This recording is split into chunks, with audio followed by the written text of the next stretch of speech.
যখন আমার বিয়ে হয়, আমাদের সংসারের অবস্থা মোটামুটি ভালোই। আমার স্বামী একটা কোম্পানিতে কাজ করে। যা রোজগার হতো, সংসার বেশ ভালোই চলে যেত। খুব রিল্যাক্সে কাটিয়েছি কয়েকটা বছর। শ্বশুরমশাইও কিছু না কিছু করে, তাই সংসারে অভাব বলে কিছু ছিল না।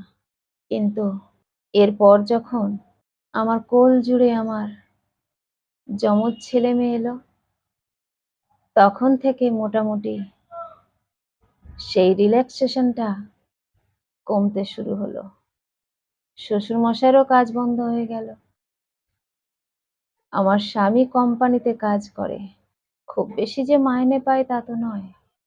সংসারে ৪ জন ছিলাম, ২ জন বেড়ে গেল। সুতরাং খরচ তো বাড়বেই। একজনের উপরে ৬ জনের ভার।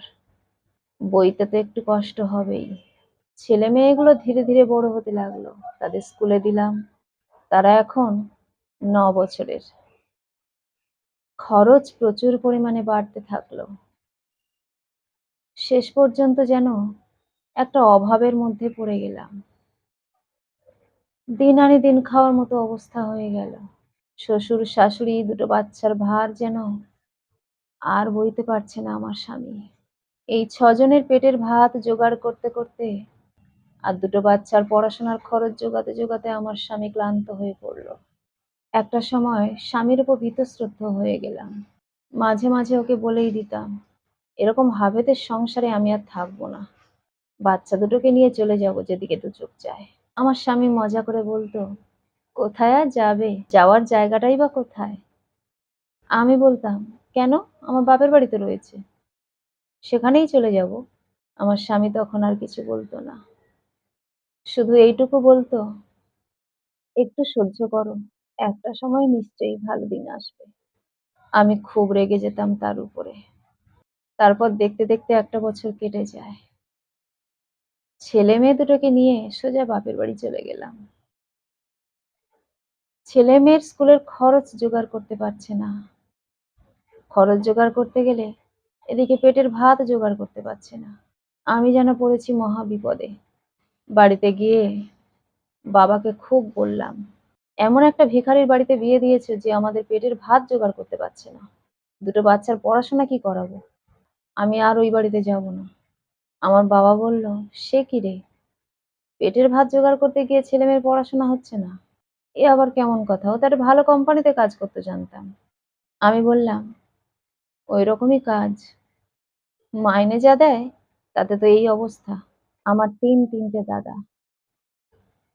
তারা বলল, তুই থেকে যা এখানে। রোজগার বাড়ানোর নাম করে না, ছেলেমেয়ে দুটো বড় হয়ে যাচ্ছে। দরকার নেই ওখানে যাওয়ার। দাদাদের কথায় খুব আশ্বস্ত হয়েছিলাম। ছেলে মেয়ে দুটোকে নিয়ে ওখানে রয়েই গেলাম। ছেলে মেয়ে দুটোকে বাপের বাড়িতে একটা সরকারি স্কুলে ভর্তি করালাম। খরচ খুবই কম। সেটা মোটামুটি আমার দাদারা মিলে দিয়ে দেয়। আমার স্বামী বহুবার ফোন করেছে। ছেলে মেয়ে দুটোকে নিয়ে চলে আসতে বলেছিল অনেকবার। তাদেরকে দেখতে পাচ্ছে না, তাদের কথা শুনতে পাচ্ছে না বলে সে প্রচন্ড কষ্ট পাচ্ছিল। কিন্তু আমি সেই কষ্টটা বোঝার চেষ্টা করিনি। দেখতে দেখতে বছর ২ কেটে গেল। ৩টে দাদার বিয়ে হয়ে গেল। এরপরেই শুরু হলো বাপের বাড়ির আসল মজা। বাবা মায়ের বয়স বাড়ছে। তারা এখন পুরোপুরি ছেলেদের উপর নির্ভরশীল হয়ে পড়েছে। আমার ছেলেমেয়ের খরচ দাদারাই দিচ্ছিল। কিন্তু দেখলাম আস্তে আস্তে আমার উপরে যেন কেমন একটা আচরণ শুরু করলো সবাই। আমার ছেলে মেয়ে দুটোকে যেন আর সেই আগের মতো ভালোবাসা দিচ্ছে না কেউ। মামাদের কাছে কিছু চাইতে গেলে মামিমারা কেমন যেন ব্যবহার করে। ছেলে মেয়েরা বড় হয়েছে, তারা তাতে খুব কষ্ট পায়। সেই কথা আমার কাছে এসে বলে। প্রথম প্রথম সবকিছু মানিয়ে নেওয়ার কথা বলতাম, কিন্তু এটা যখন রেগুলার চলতে থাকলো, তখন মনে মনে আমি খুব কষ্ট পেতে শুরু করলাম। আমি বুঝলাম যতদিন না দাদাদের বিয়ে হচ্ছে, ততদিন পর্যন্ত দাদাদের উপরে বোনের একটা অধিকার ফলানো যায়। কিন্তু যখনই তাদের বিয়ে হয়ে যায়, তখন বোনের আর সেই অধিকারটা ফলানো সম্ভব হয় না। তখন তারাই তাদের জীবন সঙ্গিনীদের একমাত্র ভরসা, অধিকারের জায়গা হয়ে যায়। তখন আর তাদের উপরে ভাই-বোন, মা-বাবার কোনো অধিকার থাকে না। আস্তে, আস্তে দেখলাম আমাদের খাবারে যেন অনেক পরিবর্তন আসলো।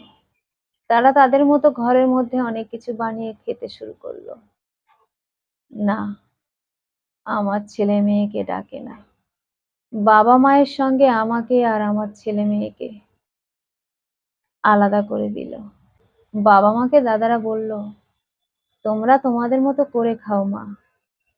যেহেতু বোন আছে ওর দুটো ছেলে-মেয়েকে নিয়ে, সেহেতু তো তোমাদেরকে আর মানে আমাদের মধ্যে রাখতে পারছি না। তোমাদের রান্না খাওয়ার ভার যদি আমরা নিই, তাহলে বোন আর বোনের ছেলে-মেয়েকেও তো নিতে হবে। তাই বোন আছে যখন, ওই তোমাদের দেখভাল করুক, রান্না-বান্না করে দিক আর নিজেরা খাক। খরচ খরচা আমরা দিয়ে দেব। সবই তো বোঝোই তোমরা।" বাবা-মা কোনো দ্বিরুক্তি করেনি। বাবা-মা তাদের কথাটাকে সমর্থন জানিয়ে আলাদা খেতে শুরু করলো। আমি রান্না-বান্না সবকিছুই করি, সমস্ত কাজকর্ম আমিই করি। ছেলে-মেয়ে দুটোকে স্কুলেও দিয়ে আসি, নিয়েও আসি, সবকিছু আমি। বাবা-মা তেমনভাবে চলতে ফিরতে পারে না। তাই দাদারা খরচ খরচা দেয় আর আমরা খাওয়া-দাওয়া করি। তবে এমন খরচ দেয়, যেটা দিয়ে সপ্তাহে ২ দিন বা ৩ দিন আমিষ খাওয়া যায়। বাদবাকিটা নিরামিষ খেয়েই কাটাতে হয়। ছেলে-মেয়ে দুটো তো ১ম থেকেই ভালো-মন্দ খেয়ে আসছিল।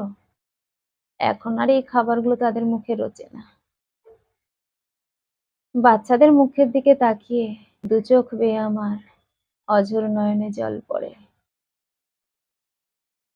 আর তখনই মনে হয় আমি বোধহয় জীবনের সবথেকে বড় ভুলটা সেই দিনই করেছিলাম, যেদিন স্বামীর ঘর ছেড়ে স্বামীকে ছেড়ে চলে এসেছিলাম। ওরা ওদের ব্যবহারের মধ্য দিয়ে বুঝিয়ে দিচ্ছে যে আমি এবং আমার ছেলে-মেয়ে এই বাড়ির উচ্ছিষ্ট। ২-৩ বছর কেটে গেল চলে এসেছি। স্বামীর সঙ্গে কোনো রকম যোগাযোগ করার চেষ্টাও করিনি।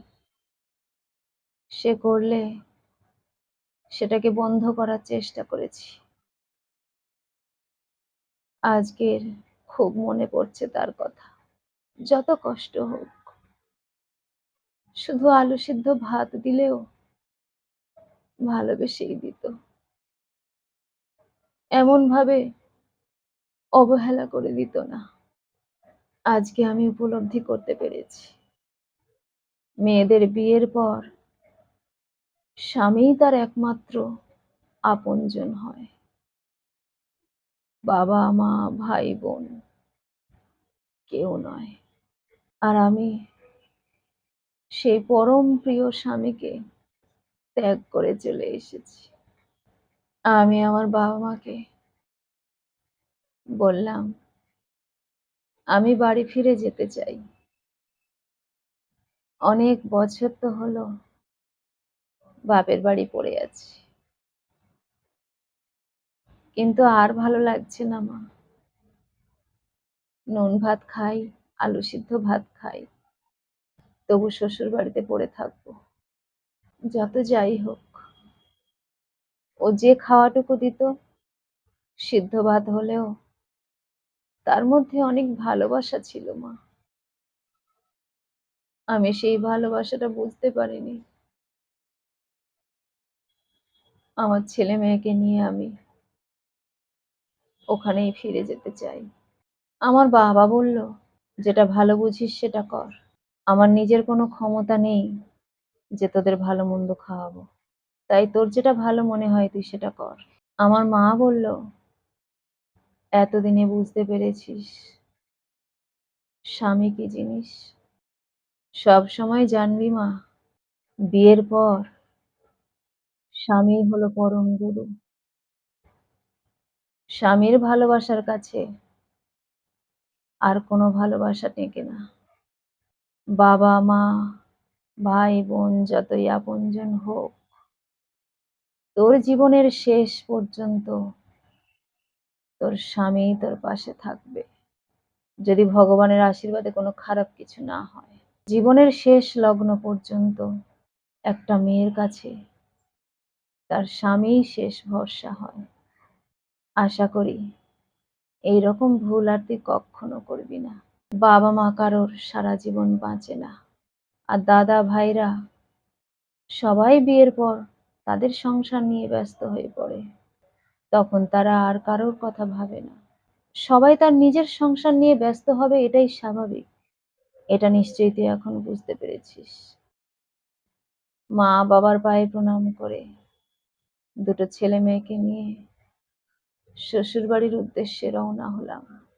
সেখানে পৌঁছতেই আমার স্বামী শ্বশুর আমাদের দেখে অবাক হয়ে গেল। কোনো কিছু না বলে হঠাৎ আগমন, সেটা দেখে স্বাভাবিকভাবে সবাই অবাকই হবে। সবার কাছে ক্ষমা চাইলাম, শুধু একটা মানুষের কাছে ক্ষমা চাইতে পারিনি। সে হলো আমার শাশুড়ি মা। আমরা চলে যাওয়ার পর নাতি নাতনির জন্য পাগল হয়ে গিয়েছিল। নাতি নাতনিকে খুব ভালোবাসতো। বহুবার খবর দেওয়ার পরেও যখন আমি আসিনি, আমার শাশুড়ি মা সেটা নিতে পারেনি। নাতি নাতনিকে না দেখতে পেয়ে খুব কষ্ট পেয়েছিল। ওই বাড়িটাতে ঢোকার পর একটা অপরাধ বোধ আমাকে গ্রাস করছিল। আমার শাশুড়ি মায়ের শূন্যতা পুরো বাড়িময় ছড়িয়েছিল। আমি আমার শাশুড়ি মায়ের ছবির সামনে দাঁড়িয়ে ক্ষমা প্রার্থনা করলাম। আমি জানি না আমার শাশুড়ি মা আমাকে ক্ষমা করতে পারবে কি। তবে আমি নিজেকে কখনো ক্ষমা করতে পারিনি। সারাটা জীবন আমাকে মনোকষ্টে ভুগতে হয়েছে। যতদিন যায় শাশুড়ি মায়ের কথা ভুলতে পারিনি। মনের মধ্যে সবসময় যেন শাশুড়ি মায়ের মুখটা ভেসে ওঠে। তার কাছে আমি অনেক বড় অপরাধী হয়ে রয়ে গেলাম। কলমে ও কণ্ঠে সোমা।